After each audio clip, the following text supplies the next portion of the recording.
So, Mark, you've written a piece that is on site about Wrexham and the last 5 years. Obviously, it's the anniversary or approaching the anniversary of Ryan Reynolds and Rob Mack's takeover of Wrexham. Just before we start, kind of put into context what they've been able to achieve in 5 years, because it's remarkable, really.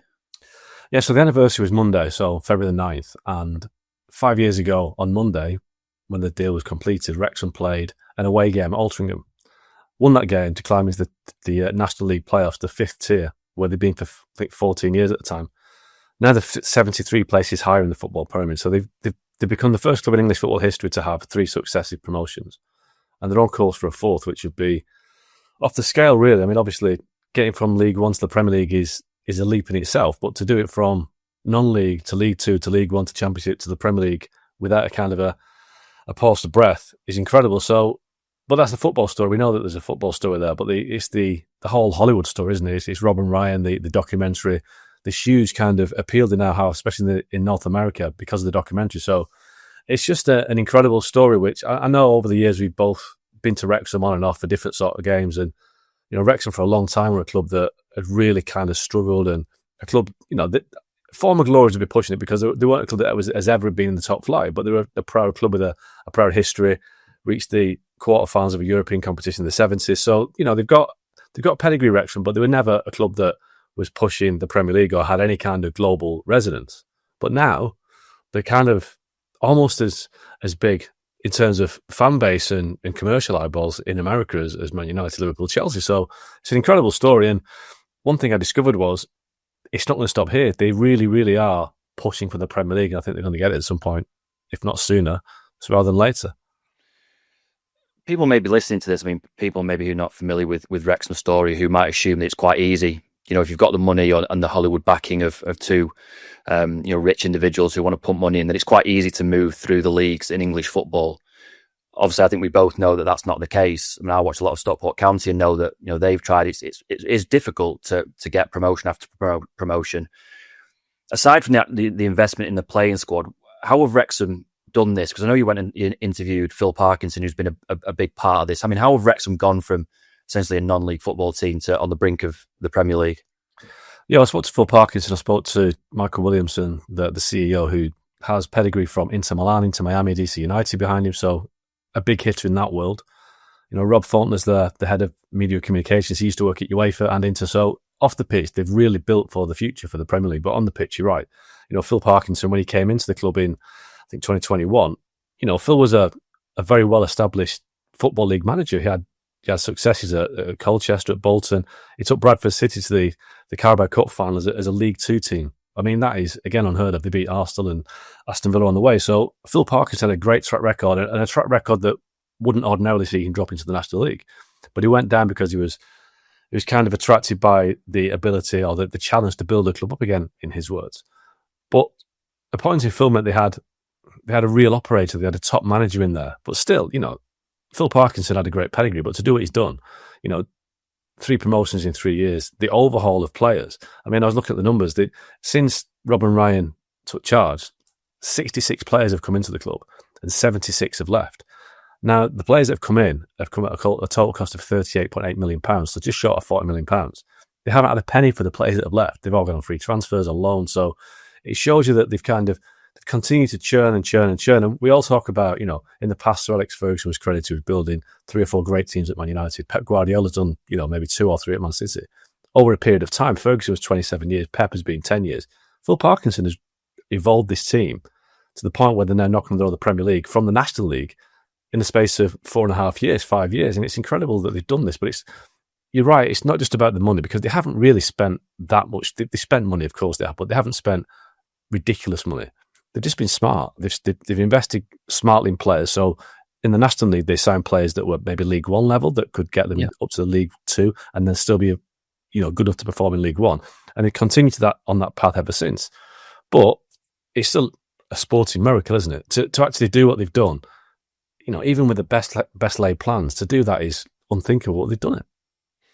I think that maybe is part of the Wrexham story that goes unnoticed a little bit, because a team that is good enough to get out of the National League into League Two is not necessarily good enough to compete in League Two, because the standard does increase quite drastically between those leagues. And I spoke to someone at Stockport County. This would have been this time last year actually, and they were around the playoffs in League One, and one of their recruitment guys was saying, well, because we're in this kind of difficult situation, we need a list of players who might be able to play in the Championship. We also need a list of players who might be able to play in League One. We don't know what league we're going to be in next year, and it's quite complicated. The recruitment operation around that is quite complicated. And Wrexham have not only done that once, but have done it 3 times. And every time they've been able to make that step up with promotion, they've sometimes churned the squad and got rid of the players who have got them promoted and then realised aren't good enough for the league above, and gone and signed other players and kept renewing to the point where now they're within touching distance of the Premier League. Given that they were 3 years ago they were a National League team. I mean, that side of it, just on the recruitment side of it, is remarkable, really, that they've been able to achieve that. Yeah, you're right. And, Salford City, I guess, were the forerunners of Wrexham, class of 92 on. They came in 2014 in the 9th tier, so they were well below Wrexham, and I think they had 4 promotions in 5 years to get to the Football League, but that was 2019, and Salford haven't been able to kick on from there. They haven't been able to escape League Two because it is hard. It does need smart recruitment, and obviously Wrexham's advantage over the likes of Salford is that they've got a big fan base. North Wales is a big catchment area, but right now in the Championship, because they've got groundwork going on, they're playing in front of 10,500 fans, so they're not playing in front of 30,000 like Sheffield Wednesday or teams like that, or Leeds and Sunderland last season in the Championship. This is a team that's probably got the smallest capacity in the Championship. So people say, well, yeah, of course the money's coming in, but the money's coming in because of the way they've manipulated the brand. I guess they've grown this brand rapidly in North America through the documentary. So when Rob and Ryan took over, Wrexham's main sponsor was Eiffel Williams Trailers, a local trailer company that would hire trailers, and it became quite a thing, and Rob and Ryan did a commercial for them. But now their sponsors are United Airlines and Meta. So that shows how they've gone from being a local club that relied on local companies to keep them going to a kind of a huge football operation now that has global backers. And that's where the money comes from. So in terms of the financial figures, because they've moved so quickly, the most recent financial figures came out last year, I think in March in 2025, and they only covered the League Two season. So we only have figures right now to see what sort of money they were bringing in during League Two. And even that year, their commercial revenue went up by more than 100%. So the next figures that come out will be covering League One. But they're now in the Championship, knocking on the Premier League. So, somebody told me that in terms of their commercial revenue, right now, it's bigger than most mid-ranking Premier League clubs. It's probably just outside the Big Six. I suppose you got the Big Six in the Premier League, plus maybe Aston Villa and Newcastle. And then you've got Wrexham. And that is ridiculous, really, considering the fan base they have. But the fan base is now a global one because of the documentary, the Welcome to Wrexham documentary. So, but Rob and Ryan have done it brilliantly. They've the personality they've brought to it and the way they've kind of tapped into the community, because that's important as well, that they've made it a real community story. We've seen the documentary where it's not just about what happens on the pitch. It's about the fans that support the team, the fans that have had hard times, the fans that have got difficult circumstances. And it's just a compelling story which has just drawn everybody in. But the story's been helped by the fact that every year they end it with a promotion. And that is the crazy thing about it, because in the US, NFL, NBA, there's no jeopardy in the sense you can't get promoted or relegated. And that is a unique thing from a US point of view, watching this, that every year Wrexham can either go up or go down. But right now, it's just constant going up. Well, let's just talk about that then, because of all the steps up that they've made over the last few years, the biggest step would be from the Championship to the Premier League. Wrexham had a difficult start, I think it's fair to say, in the Championship this season, but are now in the playoff picture. So it's not beyond the realms of possibility that we're talking about Wrexham being a Premier League club next season. How ready for that step up do you think they are?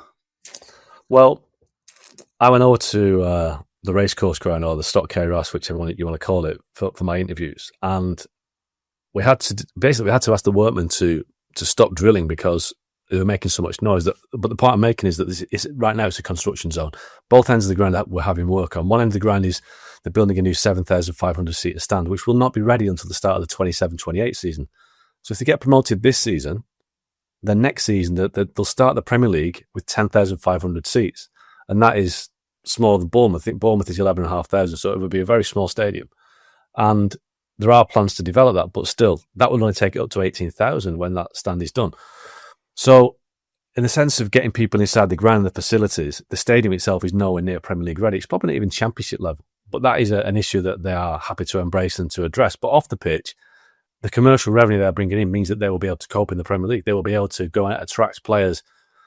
They may not be able to compete with the big six, but they could rival the Evertons and the Fulhams and the Sunderlands for players in terms of signing fees and wages, because they will bring that money in from a commercial point of view. And also, if you go to the Premier League, they can automatically bank on 130, 140 million pounds straight away from being in the Premier League. So, and you can only imagine what sort of commercial revenues they will bring in if they're in the Premier League. So off the pitch, they are ready in the sense of the money they're making. Staffing wise, they might have to bolster it a little bit. But the big issue right now is the ground, because they can't go to Everton or Liverpool. It's too far away. You're talking 40, 50 miles away to play at a neutral ground. There's nowhere else quite close to it in the sense that they could use. Stoke City's another ground that, again, maybe 40 miles away. So they're going to have to play at the racecourse ground. They're going to have to find a way to overcome it. But as I say, Bournemouth have managed it with 11,500 seats at the Vitality Stadium. So Wrexham are not far behind.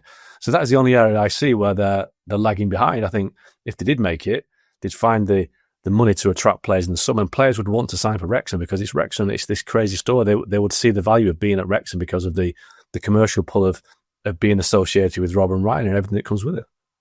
Well, that was going to be my next question, really.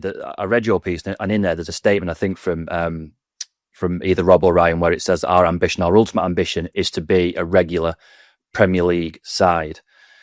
I mean, obviously making that step up to the Premier League is one thing, but staying there and competing and pushing to the top half of the table season after season is another thing entirely.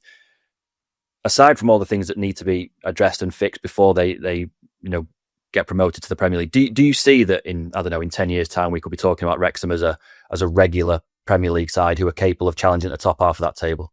Yeah, absolutely. And I think I was kind of skeptical before I did this piece, but I've spoken to the people I spoke to, and especially speaking to the CEO, who, his job is basically to grow the club and make them Premier League ready. He made the point that some clubs that have been promoted from the Championship in recent years, maybe teams like Luton, for instance, haven't been ready for it. It's like, wow, we're in the Premier League, but they haven't prepared for it. But Wrexham are preparing for it, so off the pitch they are ready.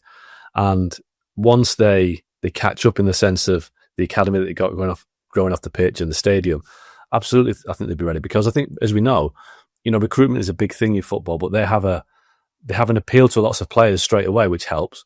And also they've got the commercial revenue, which helps bring players in. And so far, obviously, it's different finding players in the lower leagues, but their recruitment has been pretty sound. Every time they've made the step up, they've signed well. They've brought players in well. So they aren't making the right, decisions. And I think once they're in the Premier League, then they'll become a bigger money-making machine. The question is, how long would Rob and Ryan stick at it? Because I think ultimately that they're in it for the ride, but it's a financial, objective as well. It's an investment. And at what point does the Welcome to Wrexham story become not tedious, but does it become predictable? So do they stick around beyond its sell-by date, or do they get out and sell the club to an investor who can, pay what they want for it, but may not have the same connection with the fans or the club that Rob and Ryan do? So that's the long term, I guess. But it's certainly the short and the medium term. I think Wrexham are definitely heading for the Premier League. It's a case of it will be soon, I think. Maybe not this summer, but I think the next 2-3 years, I think Wrexham will be a Premier League club. But I'd imagine if they don't make it this year, they'll make it next year. And that seems ridiculous, but I think that's where they're heading.